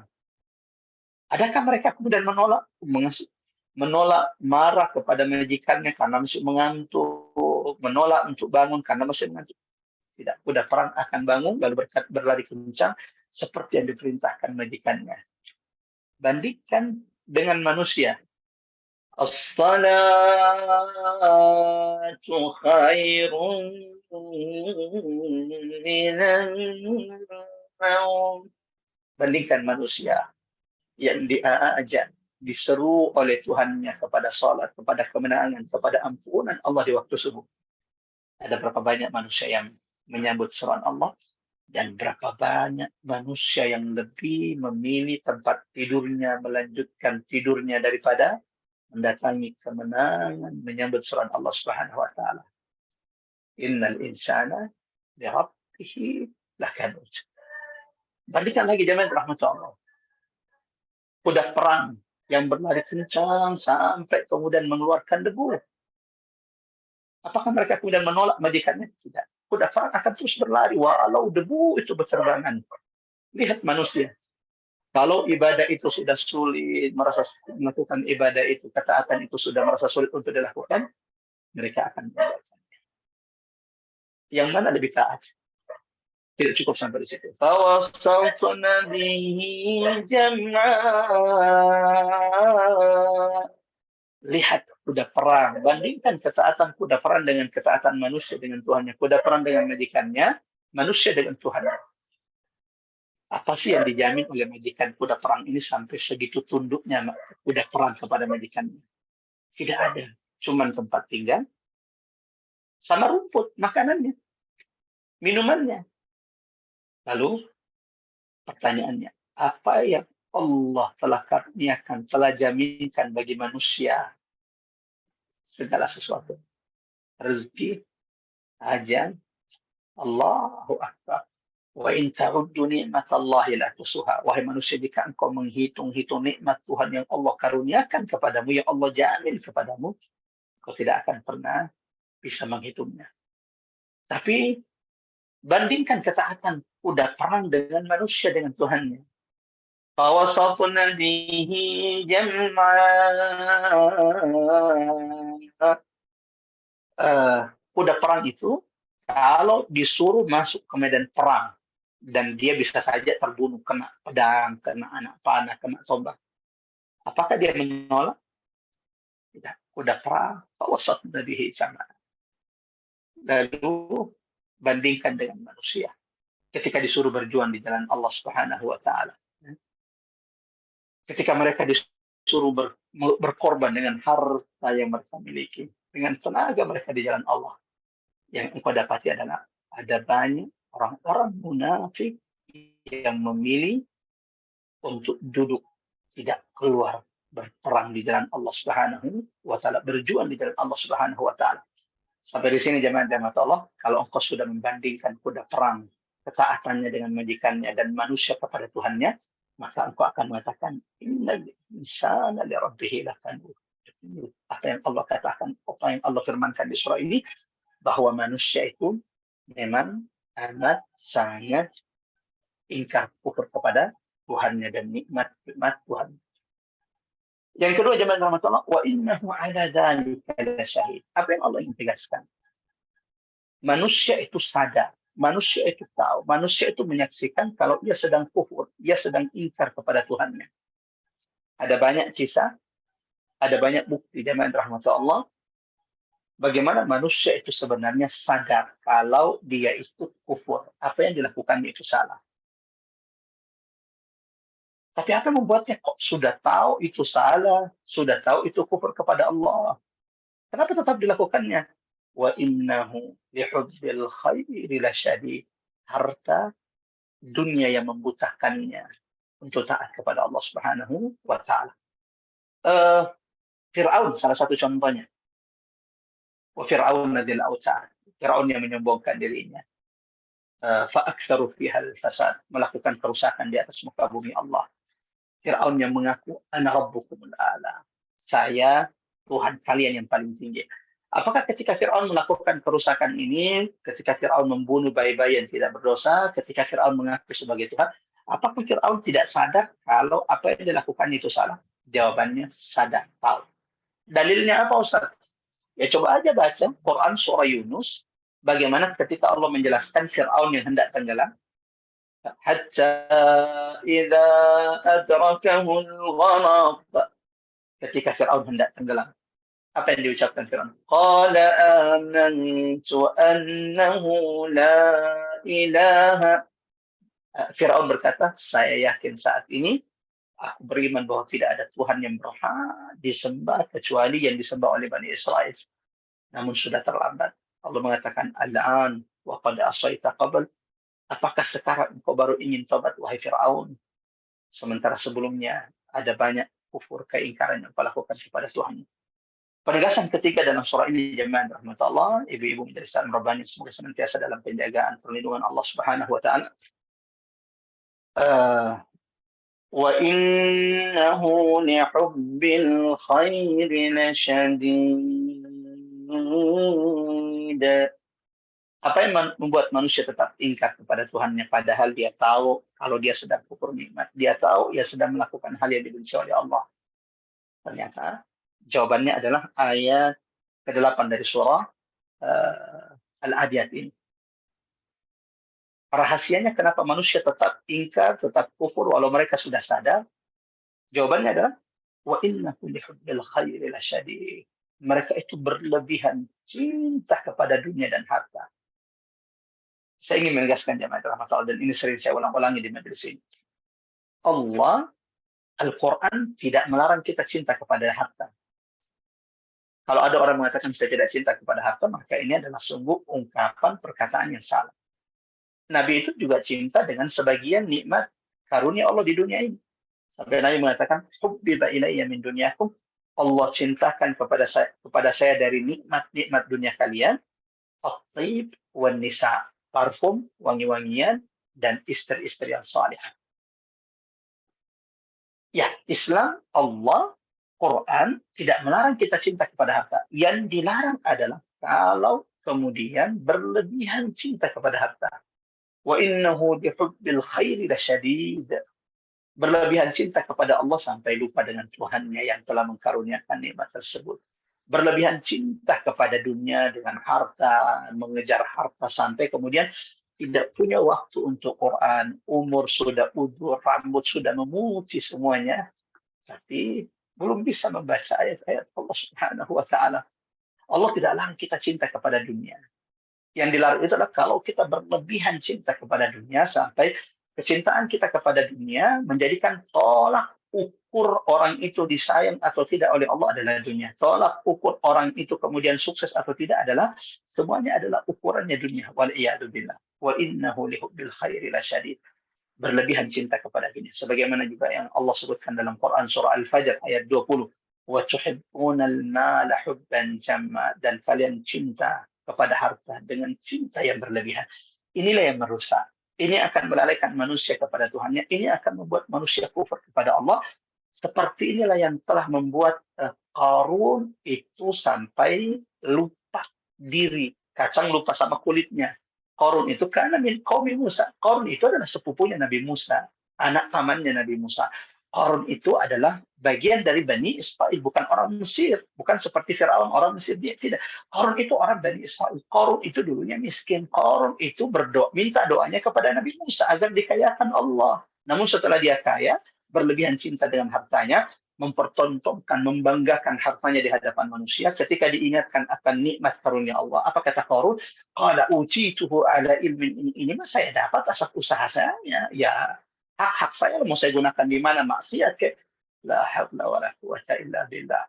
Wa tuhibbunal mala hubban jamma. Afala ya'lamu idza bu'thira ma fil qubur wa hussila ma fis sudur. Inna rabbahum bihim yawma idzil khabir.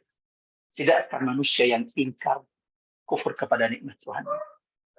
Tidakkah manusia yang sadar kalau mereka itu sedang kufur? Tidakkah manusia yang berlebihan cinta kepada harta dan dunia ini? Tidakkah mereka tahu bagaimana mereka kelak di akhirat? Afala ya'lam idza bu'thira ma fil qubur. Ketika manusia sudah dibangkitkan dari kuburnya. Dalam surah Al-Zalzalah Allah berfirman, wa akhrajatil ardu athqalaha. Ketika bumi ini memuncahkan seluruh isinya. Dalam surah Al-Fajr, jamaah rahmatullah Allah, Allah berfirman, kalla idza dukkatil ardu dakkan dakka. Bumi ini kalau sudah diguncangkan oleh Allah, wa jaa rabbuka wal malaku saffan saffa, lalu kemudian sudah ditiup sangkakala kedua kalinya, manusia dibangkitkan dari kuburnya, dikumpulkan di padang mahsyar, lalu Tuhanmu datang dan malaikat yang bersaf-saf, waji'a yawma idzin bi jahannam, dan saat itu neraka jahannam diperlihatkan kepada manusia. Apa yang terjadi? يومئذ يتذكر الإنسان. Semua manusia, termasuk diantaranya yang kufur, yang ingkar, berlebihan cinta kepada harta sehingga tidak lupa kepada Tuhannya, lupa kepada Nabinya, lupa kepada Qur'annya. Jamaah rahmat Allah, hari itu semuanya akan menyesal. Wa anna lahu dzikra. Tapi penyesalan hari itu sudah tidak bermanfaat di hadapan Allah Subhanahu wa taala. Salah satu tadabbur penting di sini jamaah rahmatullah Allah. Kenapa setelah Allah bercerita tentang orang yang kufur nikmat, ingkar, durhaka kepada Allah, tentang orang yang berlebihan cinta kepada akhirat, Allah bercerita tentang hari kiamat. Hikmahnya, pelajarannya, tadabburnya, petunjuknya, hidayahnya adalah sering-sering ingat kepada hari kiamat, sering-sering memuhasabah diri kita di hadapan hari kiamat, di antara sebab mengurangi kedurhakaan kepada Allah. Sering-sering ingat pada hari kiamat, menghitung diri kita kelak. Apakah saya mengambil kitab saya nanti dengan tangan kanan atau jangan-jangan dengan tangan kiri. Sering-sering mengingat hari kiamat. Bagaimana engkau dibangkitkan di hadapan Allah, bagaimana jika engkau nanti dipanggil di hadapan Allah, bagaimana amal-amal, bagaimana dosa-dosamu. Sering-sering ingat pada hari kiamat akan mengurangi berlebihan cinta kepada dunia dan harta. Allahu Akbar. Mudah-mudahan jamaah rahmatullah Allah, Allah senantiasa menjadikan kita orang-orang yang senantiasa ingat kepada hari kiamat, menyiapkan bekal terbaik kita untuk hari tidak bermanfaat harta dan anak setiap manusia. Kecuali hari itu, siapapun yang datang biqalbin salim, dengan hati, dengan iman yang selamat kepada Allah Subhanahu wa taala. Nabi Muhammad SAW di kepalanya itu tidak banyak uban, hanya ada sekitar 20 helai uban putih, rambut putih di kepala Nabi. Itu pun kata Nabi, syayyabatni Hudun wa akhwatuha. Yang membuat Nabi beruban, muncul ubannya, yang membuat Nabi berpikir adalah tentang hari kiamat. Memikirkan umatnya, umat manusia pada hari tersebut. Mudah-mudahan hari ini surah Al-Adiyat sudah memberikan kita pelajaran penting agar kita tidak menjadi orang-orang yang kufur kepada Allah. Jangan sampai kita termasuk yang disebutkan oleh Allah, lahum a'yunun la yubsiruna biha. Punya mata tapi tidak melihat tanda-tanda kekuasaan Allah. Punya telinga la yasma'una biha. Punya mata, punya telinga tapi tidak mendengarkan ayat-ayat Allah Subhanahu wa taala. Walahum qulubun la yafqahuna biha. Punya hati tapi tidak digunakan untuk memahami setiap tanda-tanda kekuasaan Allah, ayat-ayat Allah Subhanahu wa taala. Kalau sudah seperti itu, ulaika kal an'am bal hum adall. Mereka itu seperti hewan ternak, bahkan mereka lebih buruk. Salah satu buktinya Al-Adiyat.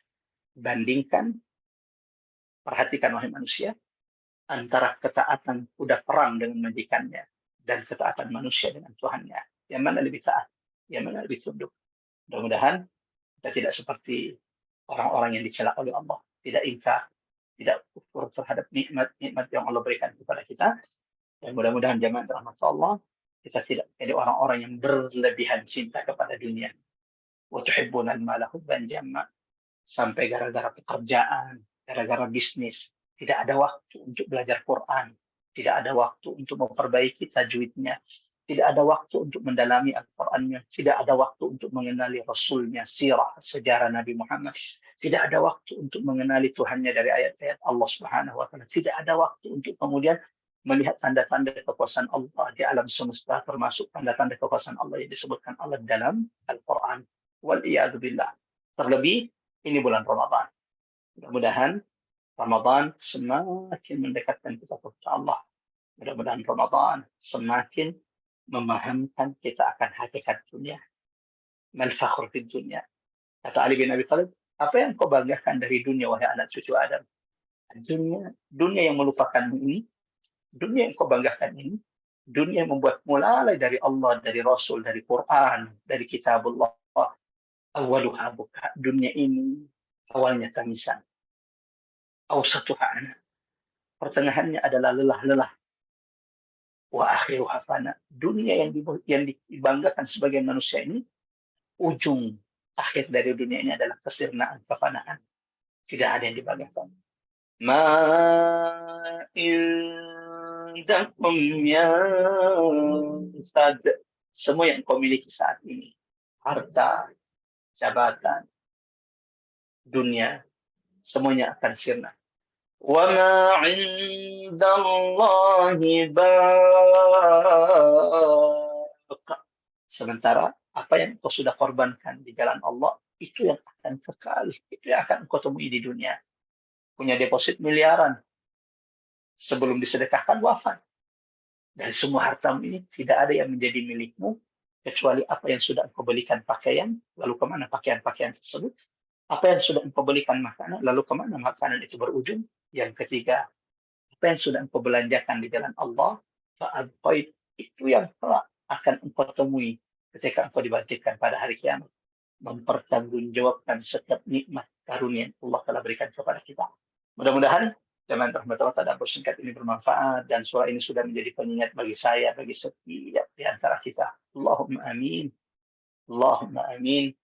Allahumma amin ya rabbal alamin. Seperti biasa kita tutup dulu majelis ini, baru kita buka sesi tanya jawab agar Allah sempurnakan pahala bagi setiap di antara kita.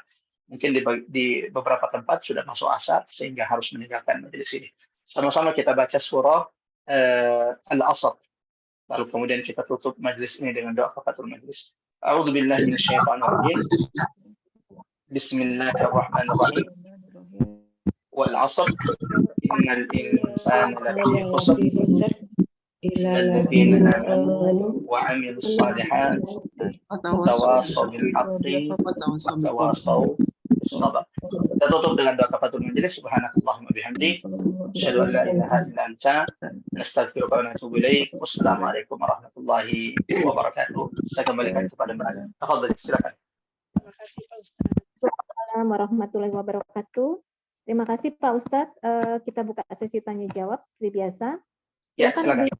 Ada yang ingin bertanya mungkin mengenai ayat 1 sampai dengan ayat 8 tadi ya Pak Ustadz kita sudah bahas ya. sampai terakhir. Udah selesai, Ari. Udah selesai. Iya, Udah selesai. udah selesai. Ya. Assalamualaikum Ustadz. Saya mau tanya Ari ya, Bu Ari. Waalaikumsalam warahmatullahi wabarakatuh. Silakan, Mbak. Saya mau, Masya Allah, saya merinding Ustadz setiap kali Ustadz menceritakan tentang kuda di surat Al-Adiyat. Jadi betapa Allah Maha Pengasih Penyayang memberikan kita kehidupan ini dilengkapi dengan binatang-binatang yang bermanfaat bagi manusia kan gitu Ustadz. Iya, betul. Ya, maaf saya agak tersendat karena memang saya juga lagi batuk, pilek. Terus Ya. pertanyaan saya begini Ustadz, di Al-Qur'an kan disebutkan semua yang bernyawa akan merasakan mati. Ya. Ya. Kemudian neraka itu isinya jin dan manusia. Nah, saya ingin bertanya, di manakah binatang ini setelah kiamat gitu? Apakah ada tinggal di surga? Bagaimana Ustadz? Dan ini saya sangat dengan surat Adiyat, kuda ini sangat menyentuh sekali perasaan saya Ustadz. Terima kasih Ustadz. Assalamualaikum warahmatullahi wabarakatuh. Allahu Akbar. Allahu Akbar. Jamaah rahmatullah, saya sendiri termasuk yang ketika pertama kali mendengarkan penjelasan surah Al-Adiyat itu sampai terkagum-kagum. Allahu Akbar. Keajaiban sastra Al-Quran. Kekuatan surah Al-Adiyat menjadi peringatan bagi orang-orang yang berakal. Allah bicara tentang kuda 5 ayat, lalu tiba-tiba bicara tentang manusia yang durhaka. Ini maksudnya apa? Ternyata Masya Allah, Allah ingin menyuruh kita bandingkan diri dengan kuda perang. Subuh hari disuruh bangun, nggak ada yang nolak. Lihat manusia. Di satu musola, di satu kompleks, ketika orang-orang beriman yang semuanya yang muslim di satu kompleks di situ disuruh bangun di pagi hari, ada berapa banyak yang ketaatannya lebih taat dari kuda perang.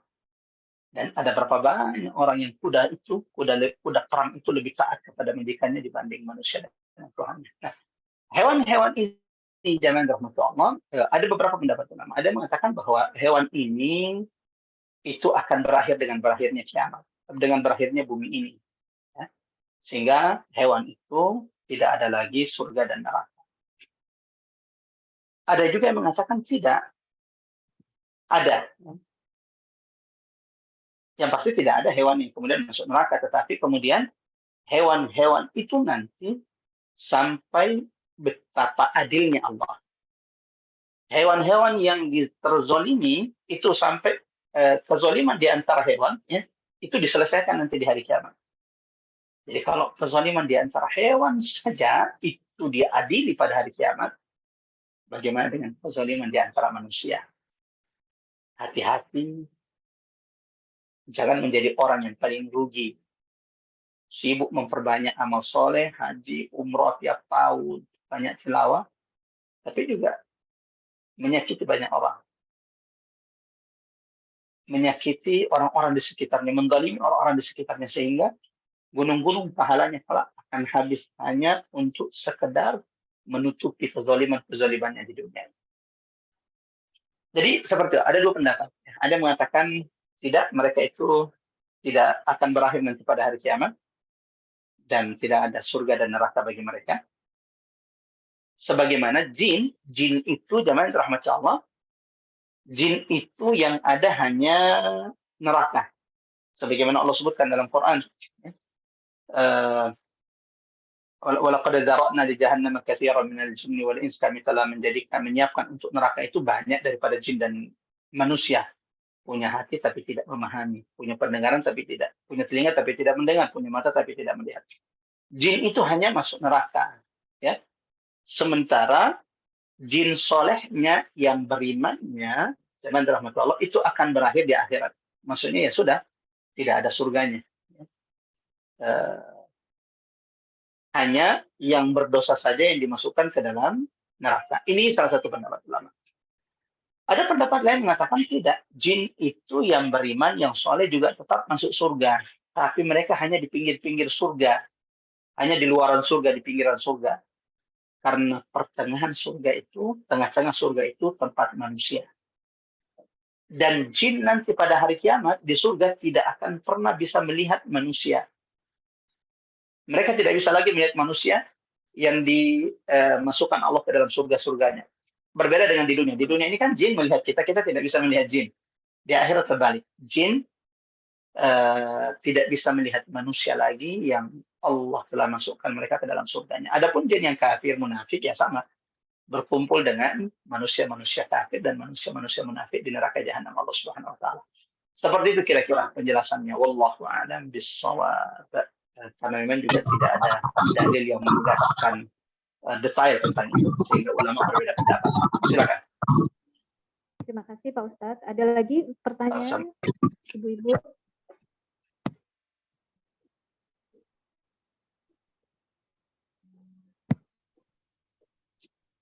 Ada yang ingin bertanya lagi mungkin?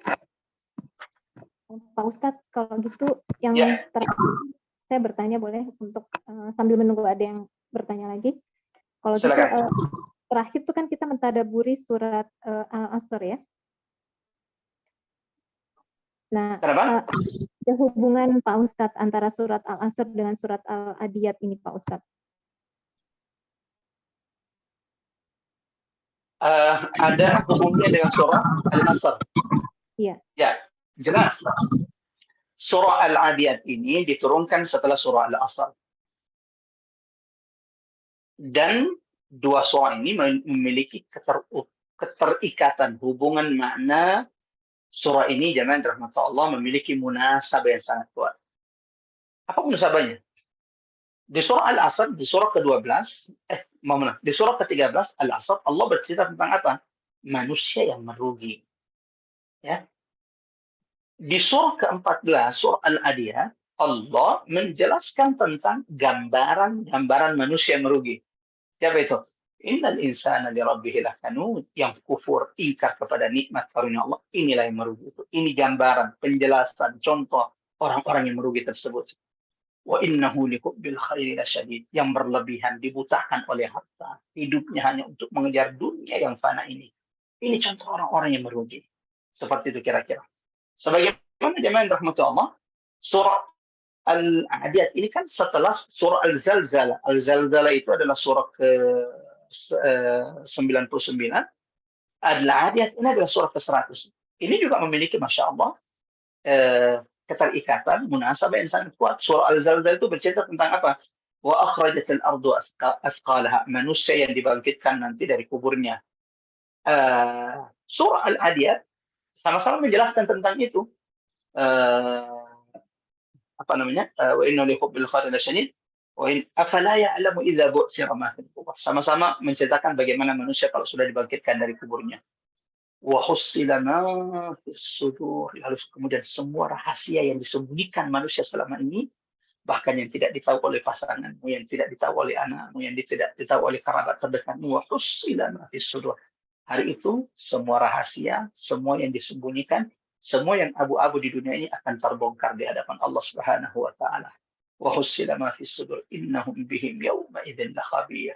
Tidak ada yang lebih tahu, lebih paham tentang manusia, setiap manusia hari itu, melebihi bagaimana tahunya Allah tentang manusia, tentang kita hari itu. Wallahu a'lam bissawab. Seperti itu kira-kira. Silakan, Pak. Oke, terima kasih Pak Ustadz. Soalnya menarik sekali ya kalau melihat ada hubungan antara satu surat dengan surat yang berikutnya atau yang sebelumnya. Ya, sebenarnya kalau tadabbur Quran kita ini offline, setiap surah itu kita kasih tugas 10 menit, 5 menit, jamaah itu berkumpul per kelompok untuk membahas apa sih keterhubungannya dua surah ini. Cuman karena ini online dan kalau kita menggunakan materi itu, takutnya malah ibu-ibunya 10 menit menjadi waktu menyiapkan takjil, menyiapkan potong-potong sayur, bawang dan sebagainya. Seperti itu. Jadi ada positif negatifnya memang ketika kita tadabburnya harus online. Seperti itu kira-kira Pak. Mungkin ada yang ingin bertanya. Ini saya pernah dengar nih Pak Ustadz bahwa Allah bersumpah dengan kuda perang yang berlari cepat ini juga menggambarkan cepatnya kedatangan kiamat. Karena kiamat akan datang secara tiba-tiba ya, seperti serangan mendadak. Seperti halnya kuda yang bisa menyerang di pagi buta, seperti itu. Apakah itu juga salah satu maknanya, Pak Ustadz? Ya, jamaah rahmatullah, ikhwatal iman azanallahu wa iyyakum ajma'in.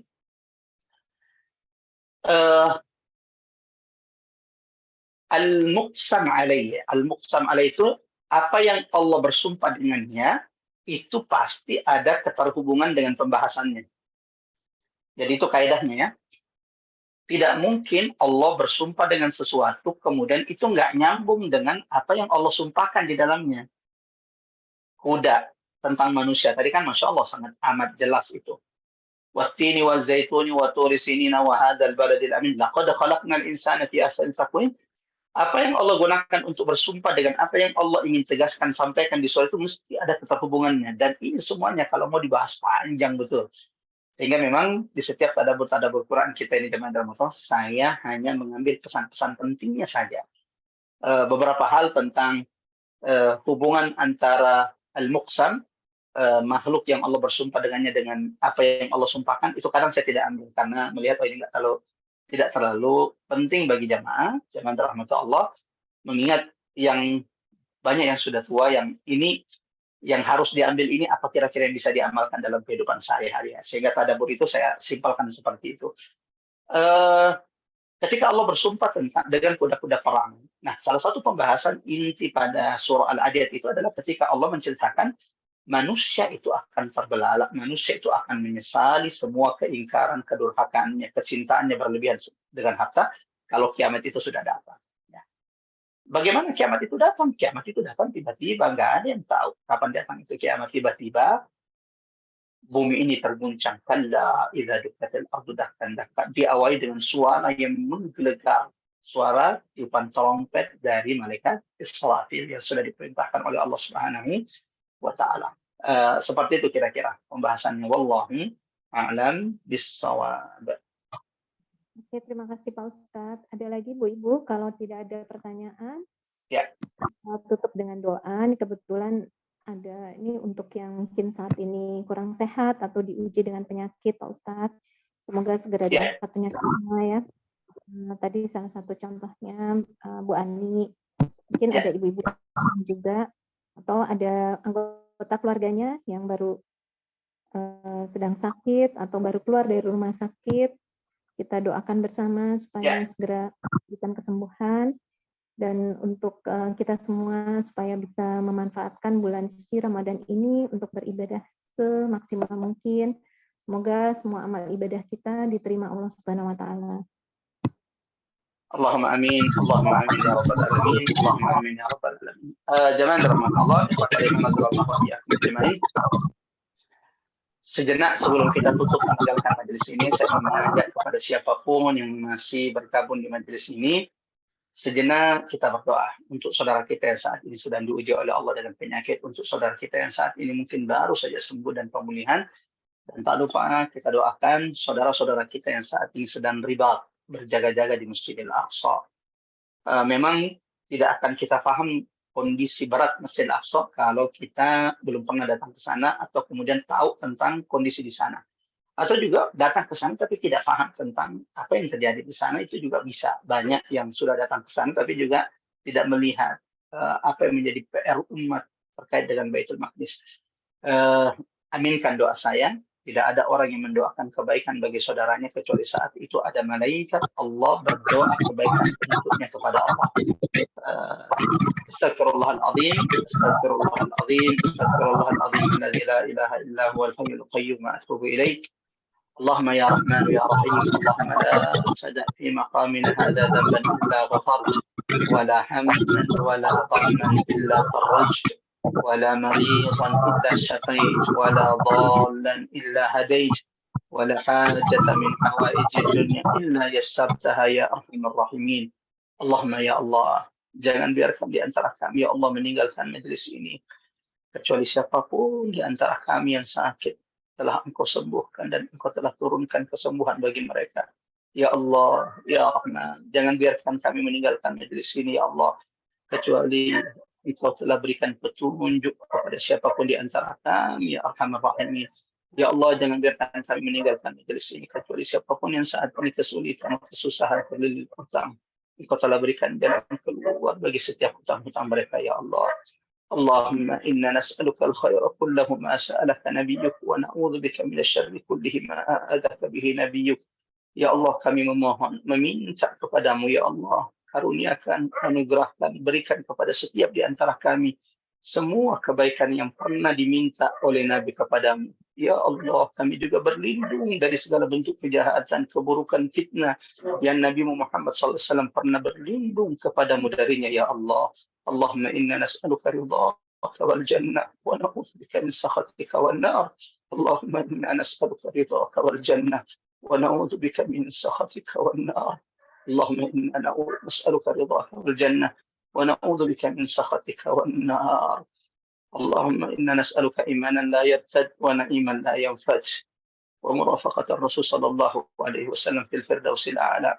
ربنا لا تزغ قلوبنا بعد إذ هديتنا وهب لنا من لدنك رحمة إنك أنت الوهاب. اللهم يا ناصر المظلومين يا غائث المستغيثين اللهم انصر إخواننا المستضعفين في كل مكان. اللهم انصر إخواننا المستضعفين في الأقصى. اللهم كن ناصرا لهم. اللهم كن واليا لهم يا أرحم الراحمين. تبارك يا ذا الجلال والإكرام. ربنا اغفر لنا ولوالدينا وارحمهما كما ربونا صغارا. ربنا آتنا في الدنيا حسنة وفي الآخرة حسنة وقنا عذاب النار. وصلى اللهم على محمد وعلى آله محمد. السلام عليكم ورحمة الله وبركاته.